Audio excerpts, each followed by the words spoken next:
అధికారంలో ఉన్న 5 సంవత్సరాలు తెర వెనక రాజకీయం చేసినటువంటి వ్యక్తి ఎవరైనా ఉన్నారంటే వైఎస్ జగన్మోహన్ రెడ్డి.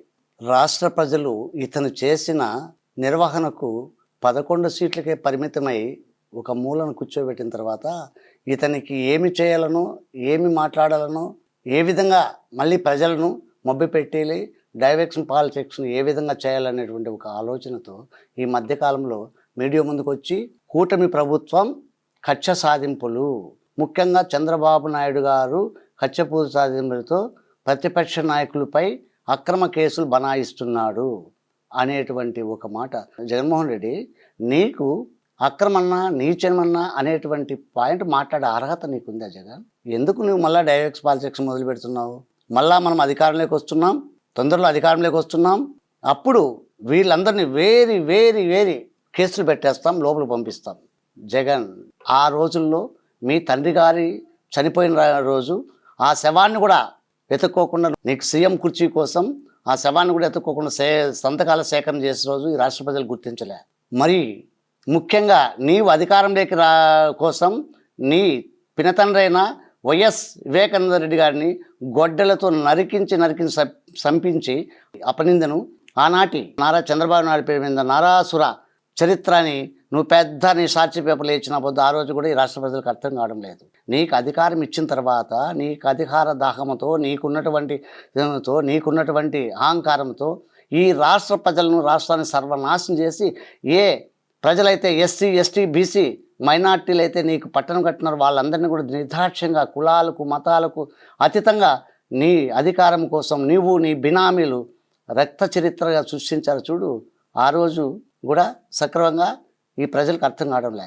ఈ మధ్యకాలంలో నువ్వు ముందుకొచ్చి నేను అధికారంలోకి వస్తా, నేను రాష్ట్ర ప్రజలకు చేస్తా, పార్లమెంట్లో నిద్రపోతా అని ఉత్తర ప్రగల్భాలు కలుగుతున్నావు. మాకేమి ఎవరు వద్దన్నారు? నువ్వు ప్రజల్లోకి వస్తే వద్దున్నారా? ప్రజలు వద్దన్నారా? పాలకపక్షం వద్దన్నారా? అవసరం అనిపితే పార్లమెంటు గారి ఊరూరు ఇంటిలో నిద్రపో, ప్రజల సమస్య తెలుసుకో, నీకున్నటువంటి సలహా సూచనలు పాలకపక్షానికి ఇవ్వు, ఏదైనా పాలకపక్షం తప్పు చేసి నిలది. అంతెందుకు, నీకు దొమ్మ ధైర్యం ఉంటే, నీకు మరొకసారి చెప్తున్నా జగన్, నీకు దొమ్మ ధైర్యం ఉంటే నీవు అసెంబ్లీలోకి రా, నీ తొట్టి గ్యాంగ్నంతా కూడా తీసుకొచ్చిన తర్వాత ఇక్కడ మాట్లాడు. అసెంబ్లీలో దేవాలయం లాంటిది, అసెంబ్లీ దేవాలయం, ఆ దేవాలయంలో చర్చించు. నీ మాదిరిగా అధికారం వస్తున్నట్లే నీలాగా మీ యొక్క బినామీలాగా నువ్వు పెట్టుకున్నటువంటి మంత్రులాగా నీచంగా మాట్లాడేవాళ్ళు తెలుగుదేశం కార్యకర్తలకు కూటమి ప్రభుత్వానికి లేదు. జగన్, ఒక్కటి మాత్రం గుర్తుపెట్టుకో, ఈ వేదిక మీద నుంచి మరీ ఒక్కసారి మీకు చెప్తున్నాం. ఆ రోజుల్లో వాళ్ళ అధికారం వైఎస్ఆర్సీపీ అధికారంలో ఉన్నప్పుడు జగన్మోహన్ రెడ్డి యొక్క సూచనల ప్రకారంగా ప్రతి ఒక్కరిని చంపారు, చేశారు, అత్యాచారాలు చేశారు, బినామీలు చేశారు, వాళ్ళకి ఇష్టాంతరం కొద్ది చేసి ఈరోజు కూడా ప్రతిపక్షంలో వాళ్ళు దాడులు చేస్తుంటే మేము ఏ విధంగా ఉండాలంటే అడిగితే మా అధినాయకుడు మహానుభావుడు ఈ రాష్ట్రానికి ముఖ్యమంత్రి వర్యులు శ్రీ నారా చంద్రబాబు నాయుడు గారు చెప్పేటటువంటి మాకు ఇస్తున్నటువంటి సూచనలు ఒకటే, అమ్మ, మనము ప్రతిపక్షంలో ఉన్నప్పుడు వాళ్ళు ఎన్ని ఇబ్బందులు పెట్టినా మనం భరాయించాం, ఇప్పుడు అంతకు రెండింతల ఇబ్బందులు వచ్చి మనం భరాయించాలి. ఈ రాష్ట్ర ప్రజలు మన మీద నమ్మి మనకు పదవి అంటగట్టారు, మనకి రాష్ట్రాన్ని మళ్ళీ అప్పచెప్పారు. ఏం చేసిన ఓటు వేసిన వాడైనా ఏకపోడైనా కులాలకు మతాలకు పార్టీలకు అతీతంగా 5 కోట్ల మంది ప్రజలు మన వాళ్ళు. కానీ ఈ 5 కోట్ల మంది ప్రజలను కాపాడుకునే బాధ్యత నా పైన ఉన్నది. నా పైన ఉందంటే మీ అందరిపైన కూడా ఉన్నట్లే. మీరు ఎవ్వరు కూడా ఎటువంటి పరిస్థితుల్లో ఆందోళన పడనక్కర్లేదు. మీరు ఎవరిని కూడా దాడులు చేయకూడదు, ఎవరిని కూడా విమర్శించకూడదు, ఎవరిని కూడా అసభ్య ప్రవర్తనలు చేయొద్దండి, ఎక్కడ దాడులు చేయొద్దండి. చట్టం దాని పని చేసిపోతుంది. తప్పు చేసిన ఎంత వాడినైనా కూడా చట్టం శిక్షించే బాధ్యత ప్రభుత్వం తీసుకుంటుంది. ఈ కూట ప్రభుత్వం దానికి ఖచ్చితంగా కట్టుబడి ఉన్నది. కాకపోతే మీరు ఎవ్వరు కూడా ఎక్కడిని కూడా వాళ్ళ మాదిరిగా కక్ష సాధింపులు పోయేదానికి దారి లేదనేటువంటి మమ్మల్ని కట్టడి చేస్తున్నాడంటే ఆ మహానుభావుడైన చంద్రబాబు నాయుడు గారికి నీకున్నటువంటి తేడాది. జగన్, ఏం చేస్తున్నావు నువ్వు? రా, ప్రజలేక రా, చేసుకో. ఎవరు చేసింది వద్దన్నారా? మేము పెట్టుకుని వచ్చేసి ఏరి పారేసి ఏంది? నువ్వు ఏరేది లేదు, పెట్టేది, నువ్వు వచ్చేలేదు, సచ్చేయలేదు. నీకు అధికారం ఏదానికి ఇస్తారు? అధికారం ఇస్తారని ఏ విధంగా కలగంటున్నావు? అయ్యా జగన్మోహన్ రెడ్డి, ఇప్పుడు చెప్తున్నాను చూడండి, ఈ మధ్యకాలంలో నీ జతలో పనిచేసి నీ క్యాబినెట్లో ఉన్న వాళ్ళు, నీ ప్రభుత్వంలో నీ పరిపాలనలో ఉన్నటువంటి ఒక్కొక్కరు నిన్ను విభేదించి బయటకు వచ్చి వాళ్ళు చెప్తున్నటువంటి నిజాలు గుట్టలుగా చేస్తుంటే ఈ ప్రపంచ దేశాల్లో నీ అంత నికృష్టమైనటువంటి మనిషి ఎవరూ లేరు. ఇంత దారుణమైనటువంటి ఇట్లాంటి కుక్కలకా మేము ఓట్లేసి గెలిపించి అధికారం ఇచ్చినది? ఇంకొకసారి జగన్మోహన్ రెడ్డికి అధికారం ఇస్తే ఇంక ఈ ప్రపంచాన్ని కూడా ఎవరిని ఎక్కడ బ్రతికిస్తాడనేటువంటి ఆలోచనకు రాష్ట్ర ప్రజలు ఎప్పుడూ వచ్చేసారు.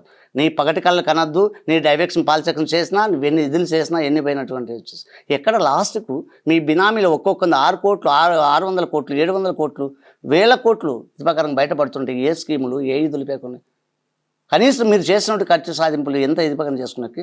కానీ ఇంకొక తూరు కూడా హెచ్చరిస్తున్నాం, ఇప్పటికైనా మించిపోయింది లేదు. మీ వాళ్ళని నోరు అదుపులో పెట్టుకోమని చెప్పు. మీ ఇదులు ఆ జబర్దస్త్ రోజా ఆమె ఒక స్త్రీ అనేటువంటి ఇదెన్సుకు లేకుండా పోతే ఆమె ప్రవర్తన, ఆమె మళ్ళీ ప్రగల్భాలు పెడుతుంది.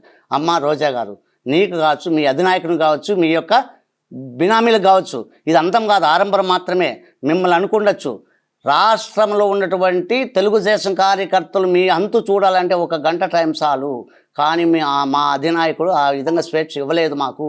ఎటువంటి పరిస్థితుల్లో ఏ పొరపాటు మీరు చేసినా మిమ్మల్ని శిక్షిస్తానని గట్టిగా ఇది మందలిస్తున్నారు. కాబట్టి అతని యొక్క దీనికి ఆ రోజు ఈ రోజు కూడా మా శిరస్సు వంచి పని చేయడానికి ఆయన శిరోవేదానికి ఆయన ఆదేశాలే మా శిరోవేదగా ఉన్నారు. కాబట్టి నీవు కానీ నీ అధినాయకుడు కానీ రోడ్డు మీద తిరుగుతున్నావు. అది గుర్తుపెట్టుకో రోజా గారు.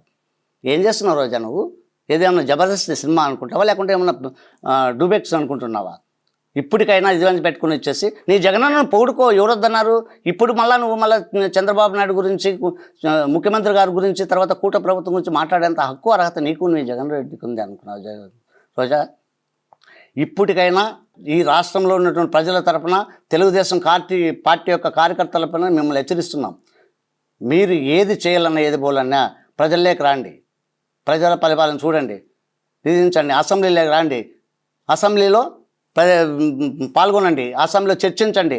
ఆ రోజు మీకు ఇచ్చేటువంటి ఏదైనా ఉంటే, మీకు ఉన్నటువంటి దొమ్మ ధైర్యం ఏదైనా ఉంటే అక్కడ చూసుకుందాం. అంతేగాని మీ ఉత్తర ప్రగల్భాలు, మీ డైరెక్ట్ పాలిటిక్స్లు చేసి ఈ రాష్ట్ర ప్రజలు మిమ్మల్ని నమ్మి, మిమ్మల్ని రాష్ట్ర ముఖ్యమంత్రి కాదు కదా జగన్, నీ పులివెందల్లో కూడా నువ్వు వచ్చే 29లో చెత్తగా ఓడిపోతున్నావని ఈ వేదికతో నేను హెచ్చరిస్తున్నాం.